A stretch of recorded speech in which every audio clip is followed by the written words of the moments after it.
എൻ്റെ പ്രിയപ്പെട്ടവരെ, എല്ലാവർക്കും സ്വാഗതം. ഇന്ന് നമ്മൾ സംസാരിക്കാൻ പോകുന്നത് നമ്മുടെ ജീവിതത്തിലെ ഏറ്റവും ശക്തമായ, എന്നാൽ പലപ്പോഴും നമ്മൾ ശ്രദ്ധിക്കാതെ പോകുന്നൊരു കാര്യത്തെക്കുറിച്ചാണ്. അതെ, നമ്മുടെ മനോഭാവത്തെക്കുറിച്ച്. ഒന്നാലോചിച്ചു നോക്കിയേ, നമ്മളെപ്പോഴും വിജയത്തിന് കാരണമായി കാണുന്ന കഴിവ്, ഭാഗ്യം അല്ലെങ്കിൽ ബുദ്ധി, ഇതൊന്നുമല്ല ഏറ്റവും പ്രധാനപ്പെട്ട ഘടകം എന്നൊന്ന് സങ്കല്പിച്ചു നോക്കൂ.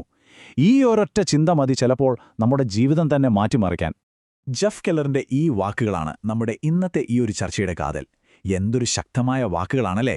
അതായത്, നിങ്ങളുടെ കഴിവിനേക്കാൾ ഉപരി നിങ്ങളുടെ മനോഭാവമാണ് നിങ്ങൾ ജീവിതത്തിൽ എത്രത്തോളം ഉയരത്തിലെത്തുമെന്ന് തീരുമാനിക്കുന്നത്. ശരി, അപ്പോൾ നമുക്കിതിലേക്ക് കുറച്ചുകൂടി ആഴത്തിലിറങ്ങിച്ചെല്ലാം. എങ്ങനെയാണ് ഈ പറയുന്ന മനോഭാവം നമ്മുടെ ജീവിതത്തെ നിയന്ത്രിക്കുന്ന ഒരു അദൃശ്യ ശക്തിയായി മാറുന്നത് എന്ന് നോക്കാം. ഈ ആശയം എളുപ്പത്തിൽ മനസ്സിലാക്കാൻ നമുക്കൊരു കഥ കേൾക്കാം. തനിക്കൊട്ടും ഇഷ്ടമില്ലാത്ത ഒരു വക്കീൽ ജോലിയിൽ കുടുങ്ങിപ്പോയ ഒരാളുടെ കഥ. ചുറ്റും എപ്പോഴും നെഗറ്റീവ് കാര്യങ്ങൾ മാത്രം പറയുന്ന ആൾക്കാർ. ജീവിതത്തിൽ ഒരു തരി പോലും സന്തോഷം കണ്ടെത്താൻ അദ്ദേഹത്തിന് കഴിഞ്ഞിരുന്നില്ല. പക്ഷേ ഒരു ദിവസം അദ്ദേഹത്തിന് ഒരു വലിയ തിരിച്ചറിവുണ്ടായി. തന്റെ ചുറ്റുമുള്ള സാഹചര്യങ്ങളോ ആളുകളെയോ മാറ്റാൻ പറ്റില്ല, പക്ഷേ തനിക്ക് നിയന്ത്രിക്കാൻ കഴിയുന്ന ഒരേയൊരു കാര്യം തന്റെ സ്വന്തം മനോഭാവമാണ്. ആ ഒരു നിമിഷം മുതൽ അദ്ദേഹത്തിന്റെ ജീവിതം പതിയെ മാറിമറിയാൻ തുടങ്ങി. ആരായിരുന്നു ആ അഭിഭാഷകൻ എന്നല്ലേ? അത് ജെഫ് കെല്ലർ തന്നെയായിരുന്നു. അപ്പോൾ എന്താണ് ഈ മനോഭാവം എന്ന് പറയുന്നത്? അതെങ്ങനെയാണ് നമ്മുടെ ജീവിതത്തെ ഇത്രയധികം സ്വാധീനിക്കുന്നത്? നമുക്ക് അടുത്തതായിട്ട് അതൊന്ന് നോക്കാം. വളരെ ലളിതമായി പറഞ്ഞാൽ, മനോഭാവം എന്ന് പറയുന്നത് നിങ്ങൾ ലോകത്തെ നോക്കിക്കാണുന്ന ഒരു കണ്ണട പോലെയാണ്, ഒരു മാനസിക ഫിൽറ്റർ. നിങ്ങളുടെ ചുറ്റും നടക്കുന്ന കാര്യങ്ങളെ നിങ്ങൾ എങ്ങനെ കാണുന്നു, എങ്ങനെ വ്യാഖ്യാനിക്കുന്നു എന്ന് തീരുമാനിക്കുന്നത് ഈ കണ്ണടയാണ്.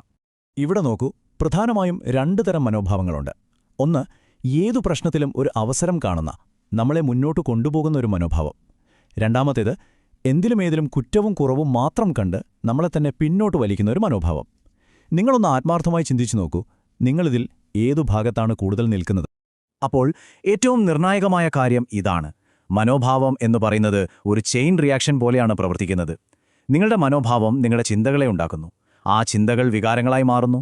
വികാരങ്ങൾ നിങ്ങളുടെ പ്രവൃത്തികളെ നയിക്കുന്നു. അവസാനം ആ പ്രവൃത്തികളാണ് നിങ്ങളുടെ ജീവിതത്തിലെ ഫലങ്ങളെല്ലാം ഉണ്ടാക്കുന്നത്.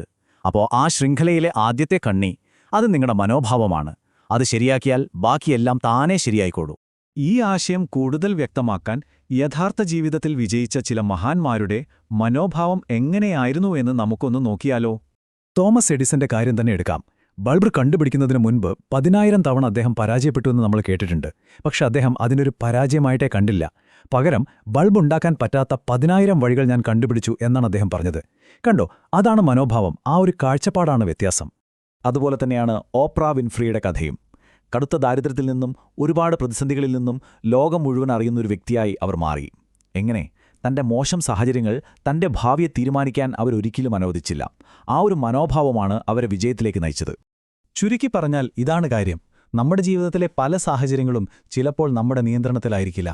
പക്ഷേ അതിനോട് നമ്മൾ എങ്ങനെ പ്രതികരിക്കുന്നു, നമ്മുടെ മനോഭാവം എന്തായിരിക്കണം, എപ്പോഴും നമ്മുടെ മാത്രം തിരഞ്ഞെടുപ്പാണ്. ഓക്കെ, അപ്പോൾ ഈ ആറ്റിറ്റ്യൂഡ് മാറ്റിയെടുക്കാൻ പറ്റുന്ന ഒന്നാണോ? തീർച്ചയായും.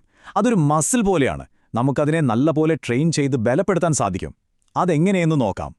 നിങ്ങളുടെ മനോഭാവത്തെ പരിശീലിപ്പിക്കാൻ 3 സിമ്പിൾ വഴികളുണ്ട്. ഒന്നാമതായി, നിങ്ങളുടെ ഉള്ളിലെ ചിന്തകളെ ശ്രദ്ധിക്കുക. നെഗറ്റീവ് ചിന്തകളെ മാറ്റി പോസിറ്റീവായവയെ തിരഞ്ഞെടുക്കുക. രണ്ടാമതായി, നിങ്ങൾ വിജയിക്കുന്നതായി മനസ്സിൽ സങ്കൽപ്പിക്കുക. മൂന്നാമതായി, പോസിറ്റീവായ ആളുകളുമായും നല്ല പുസ്തകങ്ങളുമായും മാത്രം സഹകരിക്കുക. ഇവിടെ വളരെ ഇൻട്രസ്റ്റിംഗ് ആയിട്ടുള്ളൊരു കാര്യമുണ്ട്. അങ്ങനെയാണെന്ന് സങ്കൽപ്പിച്ച് പ്രവർത്തിക്കുക എന്നൊരു തത്വം. അതായത്, നിങ്ങൾക്ക് ആത്മവിശ്വാസം വരുന്നതുവരെ കാത്തിരിക്കേണ്ട ആവശ്യമില്ല.